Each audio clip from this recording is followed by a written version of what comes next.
vous êtes sur RTL. Toujours avec Manu Bayette en direct et en public sur RTL dans La Bonne Heure. Bonjour. Bonjour, ben oui, on se remet un petit Rebonjour. peu. Bonjour, comment ça va? Il est rentré de Grèce, tout va bien. Il est le 21 et 22 septembre à l'Olympia à Paris. Mais Marc Giraud, alors on a pensé à vous ces derniers jours. Et oui, justement, comme on est une mission d'actualité, je vais vous parler de l'Amazonie. Oui. Vous savez que ça brûle, mais il n'y a pas que l'Amazonie qui brûle. Toute l'Afrique, c'est encore pire. Dans le bassin du Congo, à Madagascar, en Indonésie. Rappelons que l'Amazonie n'est pas en Afrique. Hein. Oui, mais c'est ça. Si on a écouté par les enjeux intérêts. La Sibérie, ça a été l'équivalent de l'Europe qui a brûlé rien qu'au mois d'août. Enfin, et l'île d'EB près d'Athènes a brûlé aussi. Hein. Voilà, c'est partout. C'est partout. Quand on dit la maison brûle, c'est vrai. Alors je vais quand même focaliser sur l'Amazonie parce que c'est quand même ce qu'on appelle le poumon de la planète et que c'est important.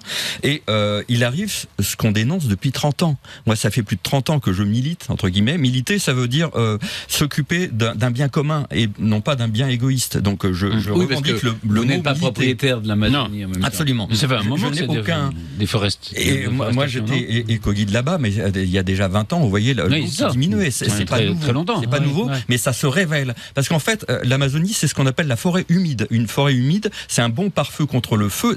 C'est trop humide pour brûler. Mais alors pourquoi elle brûle? Parce qu'on a déjà déforesté, on a coupé les grands arbres précieux qu'on a expédié d'une manière plus ou moins légale ailleurs. Ensuite, on a coupé le reste pour le faire sécher. Et c'est après que ça brûle. Et donc ça, c'est le lobby des agriculteurs là-bas. Il faut bien le dire, il y a une mafia là-bas. Hein, vraiment. Ils récupèrent les terres. Une terre brûlée devient une terre qu'on peut... dont on fait soit du soja pour les vaches des riches. Voilà, qu'on va consommer. Oui, donc c'est pour ça qu'il faudrait boycotter davantage le soja brésilien. Et les vaches industrielles, hein, non pas les vaches du Limousin d'ailleurs qui broutent de la vraie herbe, mais il y en a de moins en moins. Donc il faudrait boycotter tout ça, c'est vrai, et le soja. Donc le problème, il est international, hein, vraiment. C'est vraiment quand il y a un problème, il y a toujours une mafia derrière et du profit. Et à un point, je voudrais aussi dire, la forêt vierge, qu'on appelle vierge, en fait, il y a des humains depuis toujours. Les Amérindiens, ils exploitent la forêt depuis 8000 ans sans la détruire. La forêt, elle a été pénétrée, mais c'est un point de vue occidental. On dit que c'est vierge parce qu'on n'y est pas allé nous. Oui. Mais en fait, les Amérindiens vivent très bien. Depuis longtemps, lui. Voilà.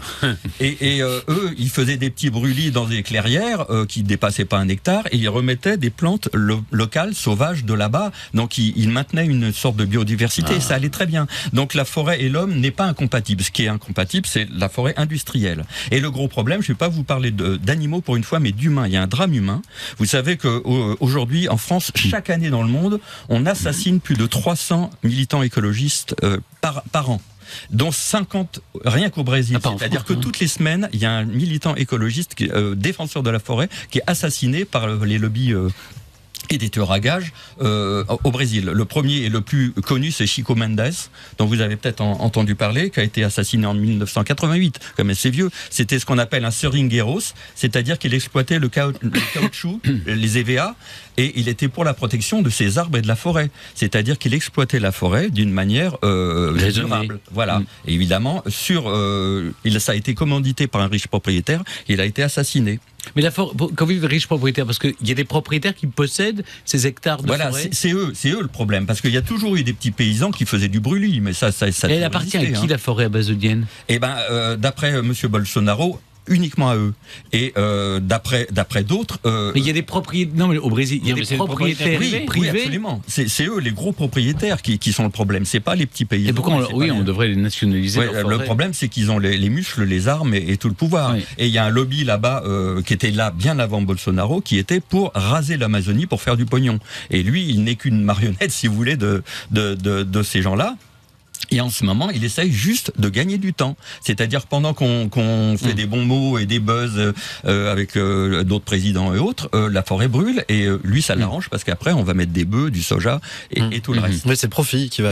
On peut se sentir concerné parce que vous savez que la France est le pays qui a la plus longue frontière avec le Brésil. Oui, bien sûr. Je connais la Guyane, j'y suis allé. Il y a déjà les orpailleurs clandestins, il y a des Brésiliens, il y en a partout. On n'a plus la montagne.